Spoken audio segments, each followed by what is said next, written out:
Great, thank you, Matt. I'm really excited to be here to talk about RMIT's disaster research capability. And I think my other co-speakers have already mentioned how difficult this was, so I'm really just touching the surface. So a little bit about me in case you don't know me or haven't met you yet. I am an IRC Future Fellow and a Principal Research Fellow in the School of Engineering. But I am interdisciplinary in that I have backgrounds in engineering and in sociology. And I'm a co-convener of the network that I'll talk about in a little bit.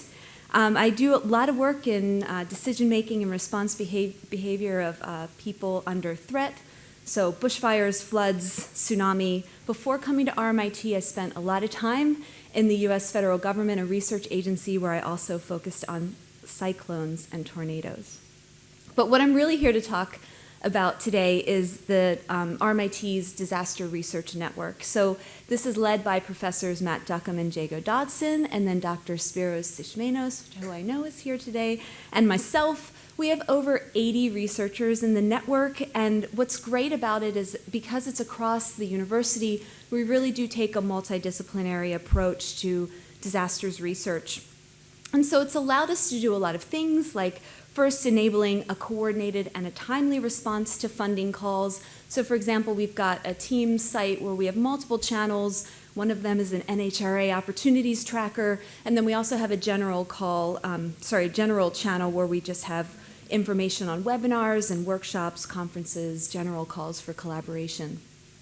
The network also helps to facilitate industry and research connections and industry and academia events, as well as providing our partners with easy access to who we are, our expertise, and opportunities to collaborate.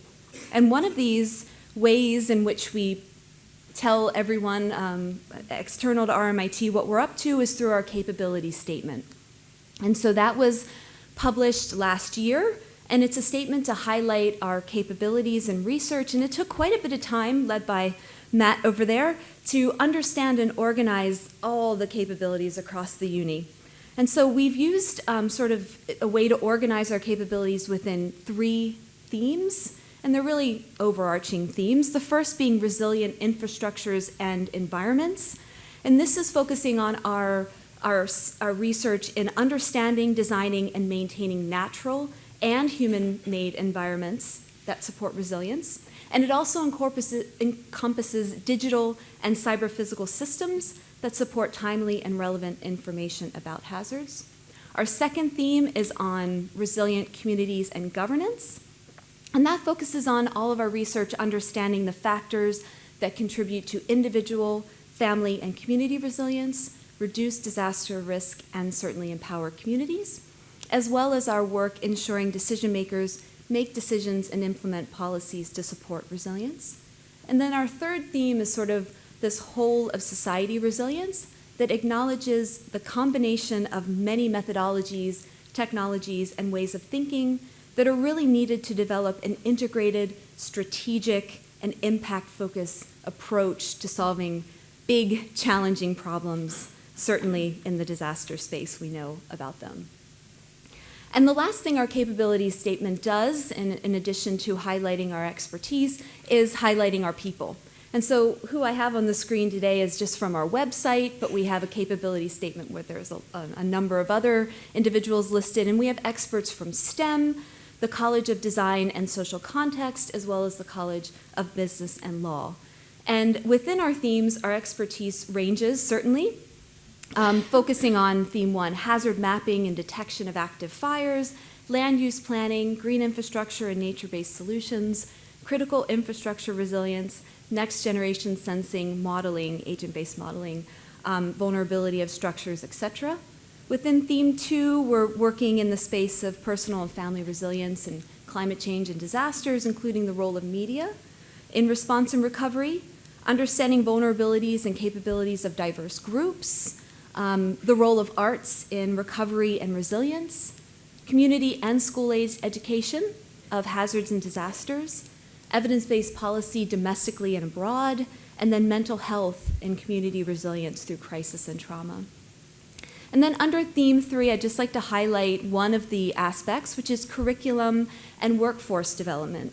So we're connecting our research expertise into our taught curricula. So humanitarian engineering, for example, has a new minor that's co-taught across engineering and global urban and social studies that has a new course on climate action, resilience, and disaster. But my last part of my talk, which I only have 10 minutes, so I know I'm just breezing through, I just want to highlight a few projects that exemplify the range of expertise across the university. I'll only be able to say a few things about each one, but I'd like to highlight our collaboration across unis in Victoria and outside, of course. So first, starting in the natural hazard space, these are, I only am showing one, but you'll see two projects from the School of Science. Thank you to Sue Lin Choi for providing information on your team's project, developing comprehensive global GNSS, so that's Global Navigation Satellite System-based climate records and advanced modeling for nowcasting and detecting natural hazards.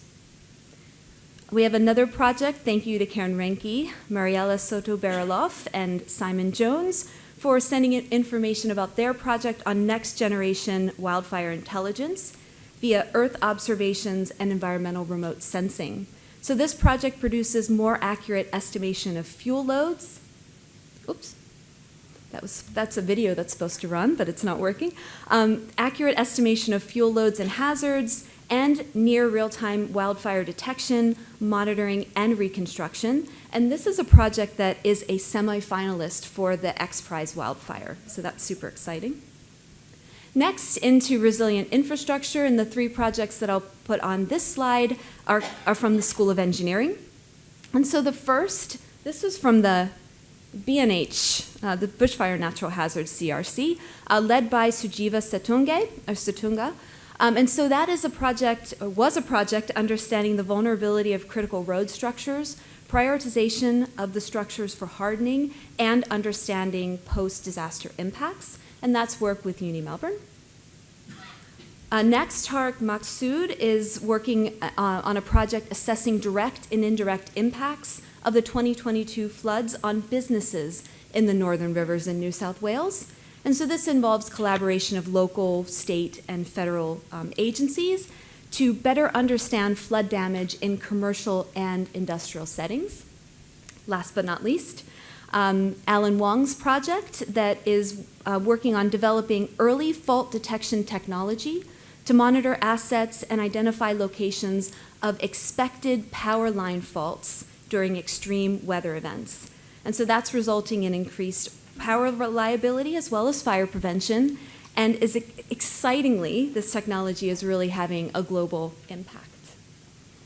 Now on to community perceptions and behavior. Both of these projects are funded by NHRA, and so this first one, I'm leading this project on examining community experiences of the 2022-23 floods in Victoria, South Australia, and the southwestern part of New South Wales. And so we're working with Macquarie University. This is a continuation of the great work that they've done in Queensland and New South Wales, as well as Monash's Fire to Flourish National Indigenous Disaster Resilience Program, as well as a number of stakeholders like SES, to develop recommendations for improved communication with and increased resilience of flood-prone communities. And then over to the School of Science, where from an RMIT perspective, Amy Griffin is leading a project on bushfire maps, and so defining the role of these bushfire prediction maps in agency communication with the public. And so this is work with Deakin, Swinburne, QUT, coordinated by CFA and the Victorian Department of Education, and working with fire agencies across Australia to create best practices for the design, communication, and dissemination of these public-facing maps. On to community resilience and recovery. Thank you to Annette Crone for providing information on this project on housing recovery, which works with a number of individuals in RMIT and UNSW in Curtin, funded by Ahuri, and the aim is to understand the role of housing policy and settlement planning in disaster preparedness and recovery, and how to improve integration. So not just among actors, but between short and long-term recovery actions using spatially enabled data. And then Marco DeSisto, thank you for providing this information. This was the Resilient Towns Initiative, so funded by New South Wales Bushfire Local Economic Recovery Fund, also partnering with UNSW. So this was a project that worked with 7 towns in New South Wales, asking how can we make communities safer? And so via workshops and forums and other events, resulted in community-led disaster management plans and local business contingency plans to improve bushfire resilience. And I think this project is sort of how we survive is based on, and that's a very exciting project that launched in mid-2023. And then last but not least, I'm really done, Matt, I promise after this. Thank you to Nidal Vahamvati for providing this information on climate resilience Honiara in the Solomon Islands. And this is a locally driven, funded by UNFCCC Adaptation Fund, administered by UN Habitat, and led by Professor Darren McAvoy. It is 11 different projects involving academics from RMIT and Melbourne University across a range of different disciplines. And they have a number of really unique, locally led, and creative outputs, like a report examining the role of nature-based solutions in climate resilience of Honiara's urban residents, a shelter guide, as well as a comic to facilitate climate communication. So I'll leave it there. Some of you are in the audience today. You can talk more about your projects, and I'm happy to connect you if there's interest. Thank you so much, Erica.